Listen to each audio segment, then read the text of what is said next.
Deep নাই, shallow নাই, কিছু নাই, এই বলে আমাদের সব মাঠ খালি পড়ে থাকে। জীবনটাকে তো বাঁচিয়ে রাখতে হবে। 30 বছর পরে আমাদের এখানে মনে কর যে বাস করাই মুশকিল হয়ে যাবে।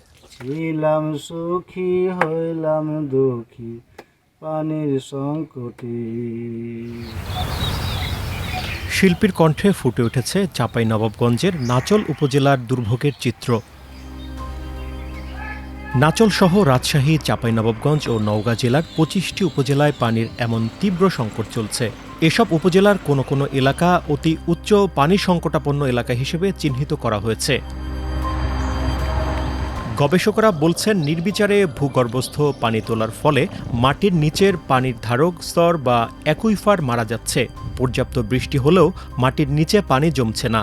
পানির সংকটে সেচ ব্যবস্থা ভেঙে পড়ছে, বাড়ছে ধান চাষের খরচ, অনাবাদি হয়ে পড়ছে বিস্তীর্ণ জমি। পানি উঠছে না, কভার করতে পারছে না। তো পানি আগে মনে করেন যে দ্বীপটাতে ম্যাক্সিমাম 100 বিঘা জমি আবাদ করেছি, কিন্তু এখন 50 বিঘা করতে গিয়ে মনে করেন যার পাড়া পেয়ে ধরিয়েছে। পানি লিয়ার নিচে নেমে গেছে, পানি উঠছে কম। সেরকম পানি টানে উঠে না, আবাদ বানে সেরকম হয় না, এই যাবৎ এখন বন্ধ আছে আর কি। সরকারিভাবে কঠোর বিধিনিষেধ জারি করা হলেও বাস্তবে তা মানা হচ্ছে না। এর মধ্যে অনেক এলাকায় তীব্র খাবার পানির সংকট দেখা দিয়েছে। পরিস্থিতি মোকাবিলায় ভূপরিস্থ পানির ব্যবহার বাড়ানো সহ বিকল্প উদ্যোগের কথা বলছেন সংশ্লিষ্টরা। অব্যবস্থাপনার কথা বলতে গেলে এটার ক্ষেত্রে বলতে হবে যে পানির ক্ষেত্রে যে সুশাসনের বিষয়টা, যেটা আমরা বুঝে থাকি যে এখানে একটা জবাবদিহিতা, এখানে একটা স্বচ্ছতা কিংবা দায়িত্ববোধ, সেই জায়গাটা কাজ করে নাই। আমরা সবসময় দেখছি বরেন্দ্র এলাকায় যেহেতু পানি উত্তোলন এবং পানি নিয়ে যে বিক্রির যে ব্যবসাটা, সেটা অত্যন্ত ওই এলাকার যারা সামাজিক, যারা প্রভাবশালী মানুষ বিভিন্ন পর্যায়ে সামাজিকভাবে, রাজনৈতিকভাবে কিংবা অর্থনৈতিকভাবে যারা প্রভাবশালী, তারা কিন্তু পানির ব্যবসার মাধ্যমে কিন্তু তারা সঠিকভাবেই এই ব্যবসাটা তারা তাদের মতো করে থাকেন। এখানে কিন্তু বরেন্দ্র উন্নয়ন কর্তৃপক্ষের হাত অতটা শক্তিশালী বিষয়টা না যে এটা করা যাবে না। আইনের বিধি মোতাবেক যেভাবে চলা দরকার সেভাবে তারা কেউ চলছে না। তার ফলে এখানে একটা আমরা বলতে পারি যে একটা ওয়াটার লর্ডশিপ তৈরি হয়েছে। এই লর্ডশিপটা এই এলাকায় মূল চ্যালেঞ্জ, এবং এক্ষেত্রে যে অব্যবস্থাপনা কিংবা সুশাসনের অভাব, যেটা আমরা বলে থাকি, কোনো জবাবদিহিতা নাই, কোনো স্বচ্ছতা নাই, কোনো আইন কানুনের ধার ধারছে না, সেই বিষয়গুলো সম্পর্কেও সতর্ক হতে হবে সরকারকে। পানি সম্পদ পরিকল্পনা সংস্থা ওয়ার্পো রাজশাহী, চাঁপাইনবাবগঞ্জ ও নওগাঁর 25টি উপজেলার 47টি ইউনিয়নের 1469টি মৌজা অতি উচ্চ পানি সংকটাপন্ন, 40টি ইউনিয়নের 884টি মৌজা উচ্চ পানি সংকটাপন্ন এলাকা ও 66টি ইউনিয়নের 1240টি মৌজা মধ্যম মাত্রার পানি সংকটাপন্ন এলাকা হিসেবে চিহ্নিত করেছে। গত 22 জানুয়ারি এ বিষয়ে গেজেট প্রকাশিত হয়েছে। এরপর থেকে আগামী 10 বছরের জন্য এ এলাকাকে পানি সংকটাপন্ন এলাকা হিসেবে ঘোষণা করা হয়। অর্থাৎ খাবারের জন্য ছাড়া অন্য কোনো কাজে এসব এলাকার ভূগর্ভস্থ পানি তোলা আগামী 2 বছরের মধ্যে বন্ধ ঘোষণা করার নির্দেশ দেওয়া হয়েছে। এখানকার পানির লেয়ারটা খুবই খারাপ। হ্যাঁ, এখান থেকে আমরা আবাদ করব পানি তুলে, ডিপ টিউবওয়েল করে যে পানি নিচে থেকে তুলে ধান লাগাবো, এরকম কোনো উপায় নাই। যদি আমরা করি, হয়তো এই সিজনে, এই শুকনো সিজনে ধানের আবাদ যদি করি, পানির লেয়ারটা অনেক নিচে নেমে যায়।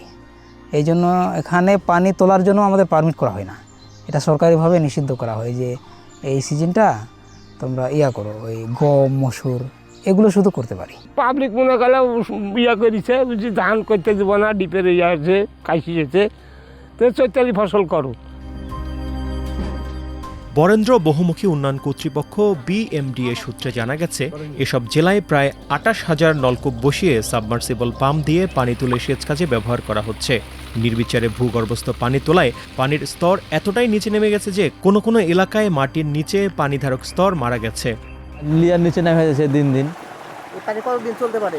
এটা কোনো গ্যারান্টি নাই, আজ আছে কালে না উঠতে পারে, এটার কোনো আমরা নির্ধারিত দিতে পারছি না। এখন আল্লাহ তুলছে বলে তোলাচ্ছে। পানি সংকট, এই আপনার 2-5 বছরের মধ্যে যত টিউবওয়েল আছে সব নষ্ট হয়ে যাবে।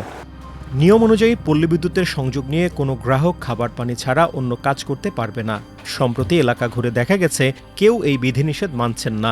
আবাসিক সংযোগ নিয়ে অনেকেই সাবমার্সিবল পাম্প বসিয়ে সেচ কাজে ভূগর্ভস্থ পানি ব্যবহার করছেন। রাজশাহীর তানোরের নারায়ণপুর মৌজার উচ্চাডাঙ্গা গ্রামের পানির স্তর সবচেয়ে বেশি নিচে।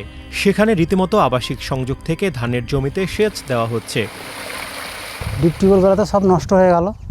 নষ্ট হওয়ার পর এখন আমরা এই যে ধরেন কি যে বোরিং করে ধরেন কি যে এই মোটর দিয়ে আমরা এখন পানি টানি তুলি খাই। পানি ফুরাই গেলে কি হবে? এই পানি তুলছেন তো জমি নিচে খালি হয়ে যাচ্ছে। হ্যাঁ, তখন কি হবে? তখন কি হবে? যখন আল্লাহ ভরসা, তখন পরে ব্যবস্থা হবে। এমন হতে পারে যে পানির কারণে এই এলাকা ছেড়ে চলে যেতে হবে। তাও হইতেও পারে। ধরেন কি যে বহুত জায়গাতে ধরেন কি যে জীবনটাকে তো বাঁচিয়ে রাখতে হবে। এই জন্যই ধানটুকু চাষ করেছেন। হ্যাঁ, নিজে তো না খাইলেও তো চলা যাবে না। অতি উচ্চ পানি সংকটাপন্ন এলাকা গোদাগাড়ির সুন্দরপুর মৌজা। এখানে বিএমডি এর গভীর নলকূপের 4 ইঞ্চি পাইপের 4 ভাগের 1 ভাগ পানি উঠছে।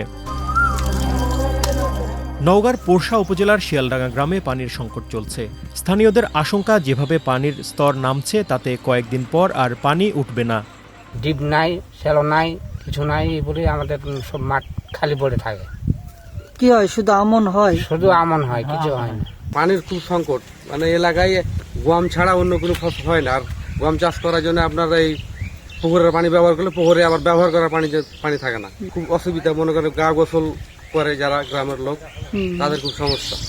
গোদাগাড়ী উপজেলার পাকড়ি ও মোহনপুর, তানোর উপজেলার মন্ডমলা পৌর এলাকা ও বাধাইর ইউনিয়নের বিস্তীর্ণ এলাকার জমিগুলো এখন মরুভূমির মাঠে পরিণত হয়েছে।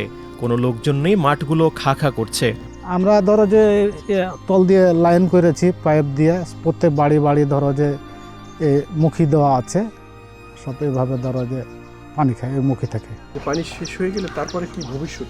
ভবিষ্যৎ আমাদের অন্ধকার। কারণ আজ থেকে 30 বছর আগে আমরা যে লেয়ারটা দেখলাম, সেই লেয়ারটা আজ ডাঙা কিছু না।